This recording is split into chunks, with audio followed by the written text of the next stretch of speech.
Un indice boursier est un panier de valeurs, une sélection d'actions qui représentent la bourse à laquelle on s'intéresse.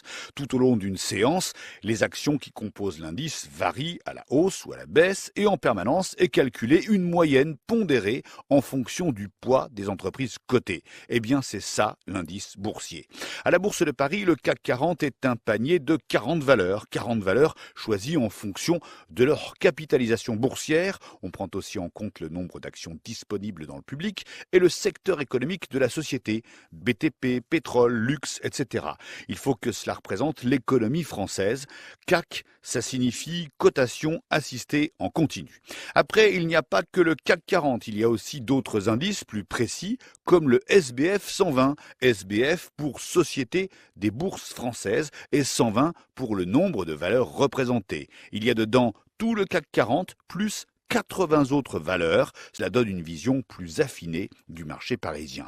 Même chose aux États-Unis, par exemple, le Dow Jones est composé de 30 valeurs du New York Stock Exchange. 30 valeurs, c'est peu, et en plus, il n'y a pas de pondération en fonction de l'importance des entreprises qu'ils composent. C'est pour cela que les boursiers scrutent également beaucoup le Standard & Poor's, le S&P 500, composé de 500 valeurs, donc beaucoup plus précis. Toujours aux États-Unis, le Nasdaq est un marché d'actions de plus de 3000 valeurs, issues souvent des secteurs technologiques. Son indice est le Nasdaq 100, qui comporte les 100 plus grosses valeurs de ce marché.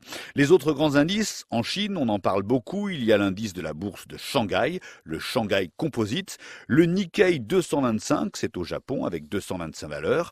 En Europe, le marché allemand est représenté par l'indice DAX, les 30 entreprises les plus importantes de la bourse de Francfort. À Londres, il y a le FTSE 100, surnommé FTSE, avec 100 valeurs différentes.